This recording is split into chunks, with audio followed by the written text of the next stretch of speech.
शेरावत जी पलवल से। राधा राधा राधे। राधे राधे महाराज जी। महाराज जी, राधा रानी की कृपा से वृंदावन आता रहता हूँ। पिछले साल से आपको सुनना शुरू किया है और उसके बाद जीवन में बहुत परिवर्तन आया है। आपको मन से गुरु मान लिया है और आपकी वाणी को जीवन में उतार लिया है। पिछले साल श्री जी का नाम जब शुरू किया है, मगर उसके बाद संसार से एक चिढ़ सी हो गई है। अब किसी चीज में मन ही नहीं लगता। जैसे कहीं जाना हो, किसी से बात करना हो, ये कुछ गलत करने का मन आए तो एकदम हृदय में जलन सी होती है महाराज जी, हाँ, अच्छा है। ऐसा ही नाम का प्रभाव होता है। जिसकी वजह से कोई काम अच्छे से नहीं हो पाता, नहीं, नहीं कर पाता हूँ। ये कमजोरी है आपकी। ये बात जो पहली भी बात है, ये तो स्वाभाविक है।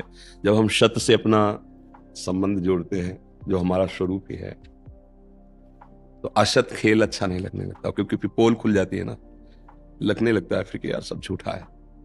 ये दोस्ती का नाटक कर रहा है स्वार्थ के कारण। ये इंद्रियां अज्ञान के कारण भोगों में सुख मान रहे हैं। अगर होता तो इतने लोग भोग रहे हैं, इतनी बार भोगा, इतने जन्म भोगा, कभी तो विश्राम मिल जाता। नहीं नहीं, कुछ आनंद और है। आनंद का मार्ग कुछ और है। मन बुद्धि पवित्र होने लगते हैं तो ऐसे विचार आने लगते हैं। पर विचार के साथ कर्तव्य पालन में शिथिलता नहीं आनी चाहिए। जो माता पिता की सेवा, पत्नी पुत्र परिवार आदि की जो सेवा, किसानी, व्यापार, नौकरी आदि, इसमें शिथिलता, अगर इसमें शिथिलता आती है तो कच्चे उपासक हो, अभी सच्चे उपासक नहीं बने। भगवान अर्जुन जी को कह रहे हैं ना कि मां मनुष्य युद्ध च, युद्ध जैसा कोई भयंकर कार्य तो है ही नहीं। गला काटना, अपना गला बचाना, उसमें भगवान का नाम जप करना है। मामुनिस्मर युद्ध आदेश कर रहे हैं, मतलब भजन हो सकता है युद्ध में। तो फिर और सच्चे सेवक वही हैं जो सेवा मिली उसका निर्वाह करते हुए भजन करना। सेवा छोड़ के भागना ठीक बात नहीं, कहीं भी शास्त्र सम्मत बात नहीं। अब आपका मन नहीं लगेगा, सेवा कार्य नहीं बनेगा, तो ये मन पहले ऐसे हटाएगा और फिर सबसे भी हटा देगा। इसको इतने शासन में रखना है जैसे जंगली घोड़े को ऐसा अभ्यास दिलाओ, दुलार करके और चाबुक से, दोनों से, जहां चाहो वहीं खड़ा हो जाए।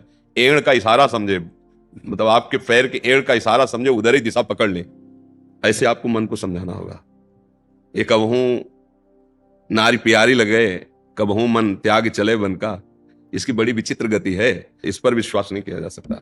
इसलिए शास्त्र प्रमाणित जो हमारा कर्तव्य कर्म है, उसको करते हुए भजन करना है। ऐसा नहीं करना कि भाई अब भजन में मन लगे, आप संसार छोड़ दिया, तो जाओगे कहां? संसार में तो ये संसार है, इसके अंदर संसार, मन बुद्धि चित्त अहंकार, अंदर की बात समझनी है। छोड़ के कहीं भी भाग के जाओ, समाज में पैदा हुए हो, समाज की सेवा करनी पड़ेगी आपको। तो वही सेवा तो आप भी कर रहे हैं ना।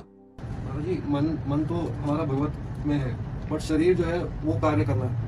कोई भी कार्य को देखो, पूर्ण रूप से करने के लिए तन और मन से करना होता है। नहीं, अभी आप नहीं समझ पाए। जिस समय मन भगवदाकार हो जाता है तो सामने प्रभु नजर आते हैं बच्चा, तो हम प्रभु के साथ कैसी सेवा करेंगे?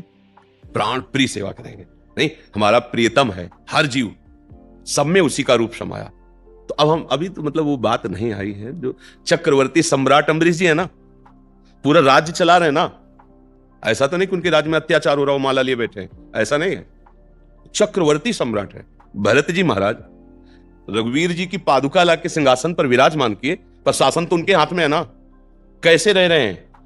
सूचना आई कि हमें लगता है कोई असुर पहाड़ लेकर अयोध्या पे डालना चाहता है। जो हनुमान जी महाराज इतने सावधान, तत्काल एक बाण बिना फड़ का संधान का मारा कि हनुमान जी महाराज को बेहोश कर दिया और पहाड़ को रोक लिया। अगर मन प्रभु में लगा तो फिर कैसे हो जाएगा ये? क्योंकि प्रभु की सेवा है सब कार्य, और बिना मन लगाए कोई सेवा नहीं हो सकती। आप देख लो, नहीं हो सकती ना। तो जिसमें हम मन लगा रहे हैं वो प्रभु के लिए लगा रहे हैं, और प्रभु हैं उसमें। इसीलिए कहा जाता है सब में भगवत भाव करो। प्रभु पत्नी के रूप में आए हैं तो जो धर्म कहता है वो व्यवहार कीजिए। प्रभु बहन के रूप में आए तो जो धर्म कहता है वो व्यवहार कीजिए। प्रभु पुत्र के रूप में है, जो धर्म कहता है वो व्यवहार कीजिए। ये तुम्हें नाटक मिला है, स्वांग मिला है, ये तुम्हें रोल मिला है, पर तुम हो कौन? प्रभु के। ये किसके लिए कर रहे हो? प्रभु की प्रसन्नता के लिए। बस बन गई बात। अगर ये नहीं समझोगे तो कुछ दिन बाद विक्षेप पड़ने लगेगा, क्योंकि कर्तव्य कर्म का त्याग करने पर फिर आपको जो अशांति होगी वो भजन नहीं करने देगी। जिस भजन ने ये वैराग्य प्रकट किया वही रुक जाएगा। हमारी बात को अच्छे से समझना। चाहे जहां भाग के जाओ भैया, गुफा में तो संसारे में तो हो ना। गुफा कहां है? संसारे में तो है ना। अच्छा, आंख मूंद के बैठ जाओ तो भूताकाश को नहीं देख रहे, लेकिन चित्ताकाश में जो संसार समाया है। हमारी बात समझ में आ रही कि नहीं? आंख मूंद के बैठ गए, एकांत में बैठ गए, कुछ नहीं सुनाई दे रहा, पर जो रीलें भरी अंदर वो चलने लगी। तो इसी की तो भरी है संसार की, मतलब एकांत फिर भी नहीं हुआ। अब आप सुनो, अगर आपको ठीक भगवत प्राप्ति करनी तो जो कर्तव्य कर्म मिला है उसको ईमानदारी से वीरता पूर्वक निर्वाह करो। पर वो किसके लिए कर रहे हो? भगवान को समर्पित करना। तदर्पिता अखिलाचारिता तद विस्मरणेन परम व्याकुलते। ये भक्ति का परम स्वरूप है। जितने हमारे आचरण हो वो हम भगवान के लिए, तो पाप होगा ही नहीं, गंदी बात होगी नहीं, क्योंकि हम भगवान के लिए ही कर्म करेंगे। मतलब बहुत सुलझना होगा, समझना होगा। हमारा जहां जो जिसके लिए कर्तव्य है वो पूजा है, वो भगवान की प्रसन्नता के लिए है।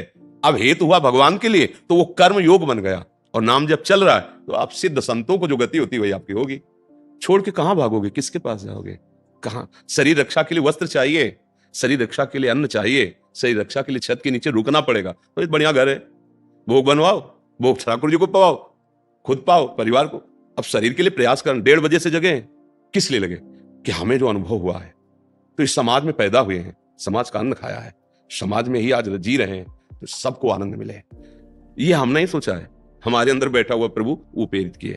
तो कर्तव्य कर्म कर रहे हैं। हम तो सुबह से एकांत में बैठ कर कह दे कि नहीं आएंगे तो हमारे पास प्रमाण कि हमारी किडनी फेल है, हमारी सामर्थ्य नहीं बोल सके, हम नहीं आएंगे, तो कोई हमें नहीं, कोई नहीं करे। लेकिन ऐसा नहीं कर रहे। जब तक जान है, जब तक हिम्मत है, जब गिर पड़ेंगे तो बात अलग है, तब तक एक एक श्वास सेवा में लगाएंगे। तो आप तो 1.5 साल से भजन किए हो, हमारा तो भगवत कृपा से, तो फिर हमको तो ये सब भूल जाना चाहिए ना।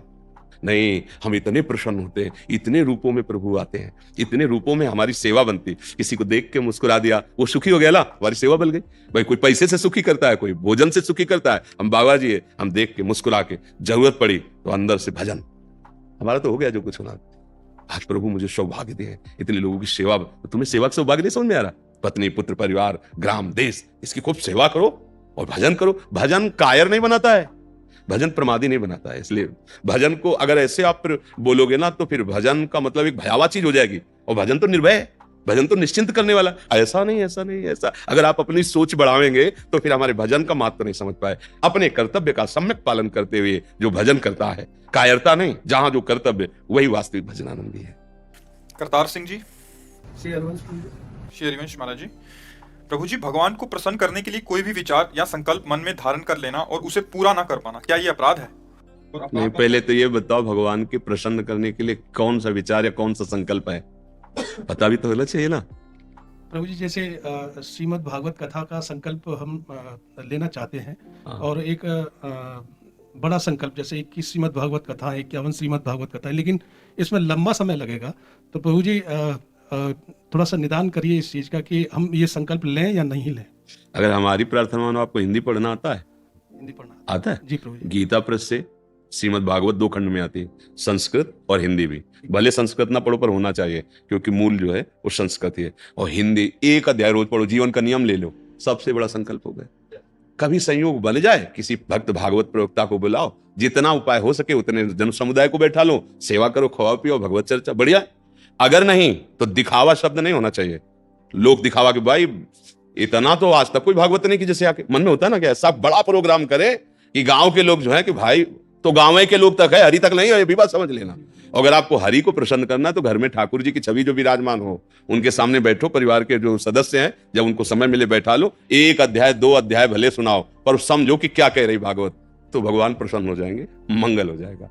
आप जो करोगे ना वो अभिमान रहित बात होगी, दैन्यता पूर्वक करो। सब साधनाओं का एक ही फल है, देहाभिमान नष्ट हो जाए, लोक में जो यश कीर्ति प्राप्त करने की चाह है ये नष्ट हो जाए, इसकी चाह ही ना रह जाए, और वो होगी नाम जप से और भगवत लीला गायन श्रवण से। बात पक्की समझ लो। स्वार्थ सकल तजी, गुरु चरणन भजी, गुण नाम सुन कथि, संतन सो संग करी, सब काम बन गए। प्रभु जी, फिर उसी को जैसे 11 बार पाठ जीवन में किया या 21 बार पाठ किया है और सुनाया। अच्छा देखो, हमारी बात मानो, हम इसलिए कह रहे हैं अभी शाम तक रहोगे, इसका ठिकाना है नहीं प्रभु जी। कि हम 11 भागवत का संकल्प करेंगे, तो आने की क्यों रास्ता बना रहे हो? क्यों रास्ता बना रहे हो कि हम यहाँ लौट लौट के बार बार आए? तुम्हें भरोसा है शाम तक का? ठेका है, तुम अपना ठेका लेते हो कि मैं शाम तक जीऊंगा? संकल्प कर रहे हो 11 भागवत का। जितनी श्वासें हैं महाराज, हम उतनी श्वासें आपको दे रहे हैं। अब जितनी हो श्री जी जाने, ठाकुर जी जाने, राधा राधा राधा का शाम तक जिंदा रहेंगे तो शाम के भागवत सुनाएंगे आपको, नहीं रहेंगे तो इतने में भगवत प्राप्ति हो जाएगी। हमारी बात नहीं समझते, क्योंकि हमारा ठिकाना नहीं ना भाई। पानी का बुलबुला कब फूट जाए, पानी मुट्ठी में चाहे जितना बांध के रखो निकली जाएगा। ए भैया, मृत्यु का कोई भरोसा नहीं। हम क्या संकल्प करें कि हम 11 भागवत करेंगे? धोखेबाजी क्यों उठाए? हम अभी जी है बिल्कुल। अब हमारी बात इसीलिए समझ में ले जाती है, चूंकि देहाभिमान पुष्ट है, वो बात कैसे समझ में आएगी? हमारी बात, सब भागवत का फल है भगवान में समर्पण हो जाना। नवदा भक्ति का क्या आखिरी लक्षण? आत्मसमर्पण। श्रवणम कीर्तनम विष्णु स्मरणम पाद सेवनम अर्चनम वंदनम दास्यम सख्यात्म निवेदनम, वो आत्मसमर्पण है। वो अभी कर लो, अभी बात बन जाएगी। हे प्रभु, मैं जितना हूं, जैसा भी हूं, आपका हूं नाथ। आज से आपका नाम जपूंगा और जो व्यवहार कार्य करने के बाद समय बचेगा आपकी लीला कथा गाऊंगा, सुनाऊंगा अपने बच्चों को, घर परिवार को। नहीं तो ठाकुर जी को श्रोता बना लो, किसी की जरूरत नहीं, उन्हीं को उन्हीं की बात सुनाओ। तो जैसे बंदी जनगण राजा का यश गान करते तो प्रसन्न हो जाए, ऐसे मेरे प्रभु प्रसन्न हो जाएंगे। आपका ये प्रश्न तो था कि भगवान कैसे प्रसन्न हो जाए। प्रभु जी एक चीज और है इसमें, जैसे हम प्रभु जी जैसे किसी गोल निर्धारित कर लेते हैं तो प्रभु जी हम क्या क्या? कोई एक लक्ष्य की ऐसा करेंगे तो देखो, एक बात सुनो बच्चा, आप जहां आए हो परमार्थ के पथिकों के पास आए हो। ये संकल्प विकल्प ही मृत्यु का कारण है। मन का चाहे शुभ संकल्प हो चाहे अशुभ हो, यही जन्म मरण का हेतु है। शुभ से शुभ गतियां होती हैं लोक लोकांतरों की, और अशुभ से अशुभ गतियां होती हैं, लेकिन परम गति को तो नहीं प्राप्त होता ना। आपका प्रश्न था भगवान कैसे प्रसन्न हो। सब विचार भगवान को समर्पित करने से भगवान प्रसन्न हो जाते हैं। जितना समय बचा है बस हमारी बात को समझ लो, नाम जप करो, जो कार्य कर रहे हो भगवान को अर्पित करो, अलग से संकल्प करने की जरूरत नहीं। जो समय मिले तो भगवान की चर्चा करो, भगवान का यश गान करो। बिल्कुल सहज सरल, बिना पैसा के भगवत प्राप्ति है। इसमें कहीं कोई छल कपट रुकावट नहीं। अच्छा, अभी हम आपको कह दें, आप संकल्प ले लें, कल मर गए, हम मर गए, तुम मर गए, मृत्यु लोक है, कोई ठिकाना है। अब क्या करेगा तुम्हारा संकल्प? उसका ठिकाना नहीं। संकल्प विकल्प नहीं, इन्हीं में फंस गए हम। शुभ संकल्प अशुभ संकल्प, इन्हीं में फंस गए हैं। सच्ची बात यह है कि संकल्प रहित हो जाए। कैसे? अब ज्यों ज्यों राखत हो त्यों त्यों रहियत हो हरि। हे नाथ, आपकी शरण में आप जैसे चलाओ, जैसे चलाओ। भगवान स्वयं, ये तो सर्वाणि कर्माणि मयि सन्न्यस्य मत्पराः अनन्ये नैव योगेन माम ध्यायन्तु उपासते। भगवान कह रहे हैं, दूसरे की बात क्यों?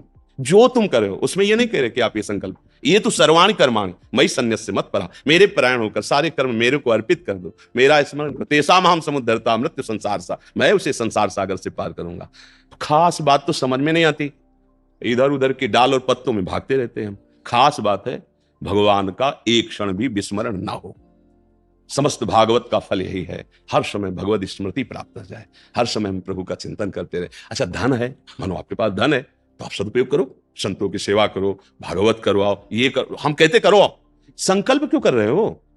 समय है, धन है, खूब उत्साह हो रहा है, 6वें दिन रुक गया, कोई परेशानी नहीं। हमने संकल्प ही नहीं किया प्रभु का, आज शुरू किया हो सर, हमें कोई संकल्प नहीं, प्रभु की इच्छा थी, हो रहा। ये संकल्प विकल्प ही बांधते हैं भगवत मार्ग में। भगवत अगर प्रसन्नता शब्द ना बोले, पुण्य शब्द बोले, तो हम फिर उसका उत्तर दूसरा देते। आपने कहा भगवान की प्रसन्नता, तो भगवान की प्रसन्नता होती है जोई जोई प्यारो करे सोई मोहि भावे। प्यारे जैसे तुम रख रहे हो, हर समय, हर मिनट, हर वस्तु आपकी है, आपके लिए है। अभी इसी क्षण आप कर्म बंधनों से मुक्त हो जाएंगे। पर देहाभिमान ऐसा वाणी से हम बोल दे पर अंदर से नहीं हो पाता, इसीलिए समय लगता है। नहीं, भगवत प्राप्ति के लिए समय की, कहो कई जन्म लग जाए बात समझते समझते, और कहो एक क्षण में हो जाए। तैयार भूमि थी जनक जी की, तो अष्टावक्र जी ने कहा घोड़े की रकाब पे पैर रखकर बैठने तक, इतने में ब्रह्मबोध करा देंगे आपको। अष्टावक्र जी ने इतना कहा जनक जी को कि घोड़े की रकाब में पैर रख के जैसे बैठा जाता ना, इतने में आपको ब्रह्मबोध करा। ब्रह्मबोध, आत्मज्ञान। भगवान शंकराचार्य जी कहते शास्त्रों जन्मों की तपस्या साधना के बाद तो मुमुक्षुता प्रकट होती कि मैं मुक्त हो जाऊं। लेकिन वो महापुरुष क्या कह रहे? इतने क्षण में आपको क्यों तैयार भूमि है। अगर आज अभी हम ये बात समझ जाएं कि हम संकल्प विकल्प में ही फंसे, कोई संकल्प नहीं, राधा राधा राधा राधा राधा, जितनी श्वासें नाम जप करेंगे और जितनी चेष्टाएं शास्त्र के अनुसार करेंगे वो भी भगवत समर्पित, कुछ नहीं चाहिए नाथ, जैसे चाहो। अभी जीवन मुक्त हो जाओगे, ज्यादा समय थोड़ी लगेगा। निष्काम कर्म करते हुए भगवत स्मरण परायण जो अंतःकरण है उसमें शुद्ध ज्ञान का उन्मेष हो जाता है, क्योंकि जीव ज्ञान स्वरूप ही है। हमें कुछ नहीं प्राप्त करना, सब माल भरा हुआ है, बस चाबी से खोलना आ जाए। इसको खोल दो, परमानंद में डूब जाओगे। वो जो पूर्णमदः पूर्णमिदं पूर्णात् पूर्णमुदच्यते है ना, उसमें जो कुछ बचता है वो भी पूर्ण ही होता है। पूर्णमेवावशिष्यते, उसमें जो बचता है, अर्थात हम अंश तो है पर पूर्ण के तो है क्या, अधूरे थोड़ी है, पूर्ण है। इसलिए भैया आप जहां प्रश्न कर रहे हो, यहां तस्मात् शास्त्रम प्रमाणम थे, शास्त्र प्रमाण वार्ता। समय है, पैसा है, खूब अच्छे बुलाओ, अच्छे अच्छे भक्तजनों के समुदाय को कीर्तन करवाओ, भगवत चर्चा करवाओ, उनके चरण धो, आरती करो, भोजन पवाओ, बढ़िया। संकल्प नहीं मैं ये करूंगा, नहीं, एक ही संकल्प है, ये सब कुछ आपका दिया हुआ है, आपका विस्मरण ना होने पाए ऐसी कृपा कीजिए। हमारा पूरा प्रयास रहेगा कि आपको विस्मरण कि ऐसी वृत्ति ना आने दे कि आपको भूल जाए। त्रिभुवन की राजलक्ष्मी देने पर भी जो आधे पल के लिए भगवान का विस्मरण न करे वो महाभागवत होता है। भगवान की प्रसन्नता सोना चांदी रुपया पैसा इनसे समझ नहीं भैया। हमारे भगवान की एक माया की दृष्टि में एक पहाड़ है जिसे सुमेरु कहते हैं, 4 लाख योजन। एक योजन का मतलब होता है 4 कोस और 1 कोस का मतलब होता है 3 किलोमीटर, समझ रहे हो? 4 लाख योजन का इसी मृत्युलोक में एक पहाड़ है जिसका नाम सुमेरु है। हमारे भगवान की माया सोने की खाने हैं, इस भूमि में रत्नों की खाने हैं। जैसे गेरू मिट्टी नहीं निकलती, पीली मिट्टी निकलती है, सफेद ऐसे सोना चांदी इस भूमि में है, हीरा जवाहर सब इसी से तो है यार। भगवान को इनसे प्रसन्न नहीं किया जाता। भगवान को चित्त से चिंतन, भगवान ने कहीं नहीं कहा कि सोना चढ़ाओ, कह रहे अनन्य चेता सततम यो माम स्मृति नित्य साह तस्याहम सुलभा पार्थ। ये भगवान कह रहे। भगवान कहे तुम मेरा अनन्य चिंतन करो, मैं तुम्हारे लिए सुलभ हूं। विश्राम भगवान की शरण में भजन में है। कि आपको जो सेवा मिली है ये हमारे श्री भगवान की ही सेवा है। समाज रूप में, देश रूप में, विश्व रूप में। वेद कहता है एकोहम बहुश्यामा, वो परमात्मा तत्व तो अपने आप को इतने रूपों में विस्तार किया। अब आपको एक सेवा का पद मिला है, एक सेवा का स्वांग मिला है। आप है नहीं है, ना आप स्त्री हैं, ना पुरुष हैं, ना सत्य वस्तु। अब आपको जो मिला है यही आपको इससे मुक्त कर देगा। जब हम इसका दुरुपयोग करते हैं तो फंस जाते हैं, और जब सदुपयोग करते हैं तो हमारी वही मुक्ति का कारण बन जाता है। तो ये सेवा ईमानदारी से अपने देश के प्रति, अपने समाज के प्रति हमारा भगवान का भजन होगा। अगर हम जहां भी त्रुटि करते हैं फिर हमारे अंदर ही असंतोष, अशांति, यही दंड है। सबसे पहले गलती का फल होता है जलन हो जाना, असंतुष्ट हो जाना, भयभीत हो जाना, शक्तिहीन हो जाना। और जब हम धर्म से चलते हैं तो चाहे कोई भी हो, आपके हृदय में एक ऐसी शक्ति होगी जो आपको कोई दबा नहीं पाएगा। तो यही भगवान का बल कहा जाता है। तो हम कभी अधर्माचरण न करें और कभी अधर्माचरण करने वालों को छूट भी न दें, क्योंकि अधर्माचरण पर शासन करना ये भगवान की पूजा होगी। क्योंकि आपको पद मिला हुआ है, अलग से माला पकड़ने की जरूरत नहीं है। जब कभी आपको समय मिले तो जो भगवान का नाम प्रिय हो उच्चारण कर लीजिए। नहीं, सत्य और धर्म को साक्षी करके आप अपनी जो सेवा दे रहे हैं, ड्यूटी दे रहे हैं, ये भगवान का ही भजन है और इसी से भगवान प्रसन्न हो जाते हैं। और इसका आपको परिणाम मिलेगा इसी जन्म में। जब आप इस सेवा से निवृत्त होंगे तो आपका मन भगवान की तरफ खींचने लगेगा। और अगर आप त्रुटि कर दिए तो आपका मन विलासिता की तरफ खींचने लगेगा। विलासिता, भोगों, संसार के राग। जीवन का लक्ष्य है तो छूटेगा शरीर, आज नहीं तो कल ये पद भी जाएगा। तो कम से कम हम जहां चढ़ चुके हैं अब इसके नीचे न गिरे, अर्थात हम मनुष्य शरीर में आ गए। जैसे आप जितनी सुविधा पा रहे हैं उससे अब नीचे रखा जाए तो कष्ट होगा। तो मनुष्य शरीर में जो हमें बुद्धि है, विवेक है, बल है, वो अन्य किसी योनियों में नहीं है। अन्य योनियां कर्म बंधन से युक्त है। या तो भगवत प्राप्ति हो जाए और या तो फिर हम मनुष्य बने और ऐसे सत्कार्य करें कि मुझे भगवान मिल जाए। जीवन की सार्थकता भगवत प्राप्ति में है और वो सत्य में होती है। भले नमक रोटी खाना पड़े पर धर्म से चलेंगे तो हृदय शीतल रहेगा। और जब आप परिवार में आएंगे तो आपकी दृष्टि में हर्ष होगा, सुख होगा देख के। और जब आप अधर्म का, तो फिर आपका हृदय जलेगा। और जब आप घर में आएंगे तो असंतुष्ट हो जाएंगे। अधर्म से कभी किसी को शांति नहीं मिली। धर्म से थोड़ा दुख का अवसर देखने को मिलता है पर वो एक दिन परम सुख को निश्चित प्राप्त होता है। जैसे धर्मराज युधिष्ठिर और दुर्योधन। वो अधर्म का तो भीष्म पितामह जैसे महापुरुष को भी परास्त होना पड़ा। और धर्म तो वनवास जरूर मिला लेकिन सिंहासन पर वही विराजमान है। इसलिए धर्म का आश्रय लीजिए।